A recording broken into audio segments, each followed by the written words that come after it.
સૌપ્રથમ એક મહત્વપૂર્ણ સમાચાર મળી રહ્યા છે તેની પર નજર કરીએ તો વડાપ્રધાન નરેન્દ્ર મોદીની સાસણ ગીરની મુલાકાત બાદ પ્રવાસીઓની સંખ્યા વધી છે। ગીર આવનારા પ્રવાસીઓની સંખ્યામાં 18%નો ઉછાળો આવ્યો છે। વડાપ્રધાનની મુલાકાત બાદ બરડા સફારીની મુલાકાતમાં વધારો થયો છે। એક મહિનાની અંદર જ બરડા સફારીની મુલાકાત બમણી થઈ ગઈ। ગીરમાં ઇકો ટુરિઝમના વિકાસ થકી લાખો સ્થાનિકોની આવકમાં પણ વધારો થયો છે।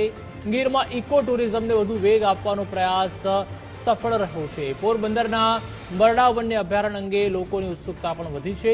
પીએમ મોદીની મુલાકાત પહેલાના 20 દિવસમાં જ ગીરમાં 49,681 પ્રવાસીઓએ મુલાકાત લીધી। પીએમ મોદીની મુલાકાત પછીના 20 દિવસમાં 59,009 પ્રવાસીઓએ મુલાકાત લીધી। છેલ્લા 5 વર્ષમાં કુલ 33,15,637 પ્રવાસીઓએ ગીર સંરક્ષિત વિસ્તારની મુલાકાત લીધી છે। ત્યારે બરડા વન્યજીવ અભયારણ્ય બન્યું છે એશિયાઈ સિંહોનું બીજું નિવાસસ્થાન। વધુ માહિતી માટે સંવાદદાતા નિકુંજ જાની જોડાઈ ચૂક્યા છે। નિકુંજ, થોડા દિવસો પહેલા જ પીએમ મોદી ગુજરાતની મુલાકાતે આવ્યા હતા અને તેમાં પણ સાસણ ગીરની મુલાકાત લીધી હતી। ખૂબ જ સુંદર વિડીયો પણ તેમના દ્વારા પોસ્ટ કરવામાં આવ્યો હતો અને તેની સીધી જ અસર પડી છે ગુજરાતના ટુરિઝમ ઉપર, જેને ખૂબ જ ઝડપથી વેગ મળ્યો છે। જરૂરથી, કારણ કે પ્રધાનમંત્રી નરેન્દ્ર મોદીના પોતાના ફોલોઅર્સ છે પૂરા દેશની અંદર।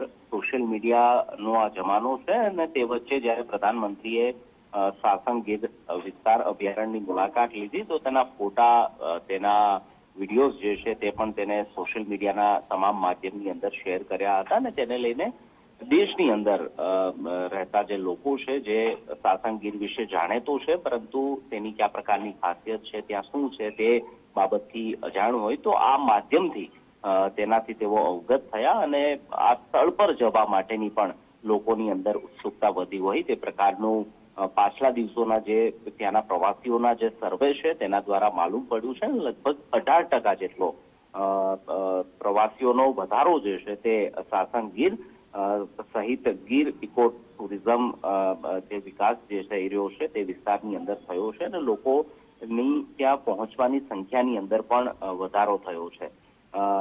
ગીર વિસ્તારની અંદર છેલ્લા 20 દિવસમાં લગભગ 49,000 જેટલા પ્રવાસીઓએ મુલાકાત લીધી છે।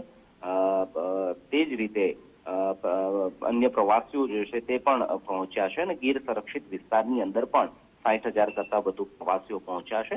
જે પ્રકારે પ્રધાનમંત્રી નરેન્દ્ર મોદી લક્ષદ્વીપ પહોંચ્યા હતા અને ત્યારબાદ લક્ષદ્વીપનો જે પ્રકારે ટુરિસ્ટ ડેસ્ટિનેશન તરીકે વિકાસ થયો, પહેલા લોકો માલદીવ્સને ઓળખતા હતા પરંતુ માલદીવ્સ કરતા પણ વધુ બ્યુટી લક્ષદ્વીપની અંદર છે અને તેની પૂરી નકશો જે છે તે દુનિયાના નકશા પટલ પર આવ્યો અને તે જ રીતે પ્રધાનમંત્રીએ ગીર વિસ્તારની પણ આ મુલાકાત બાદ પ્રવાસીઓની અંદર વેગવંતો વધારો થયો છે તે પ્રકારના આંકડા છેલ્લા 20 દિવસના જે સર્વે આવ્યો છે તે પરથી ફલિત થાય છે। જી, આભાર નિકુંજ માહિતી બદલ।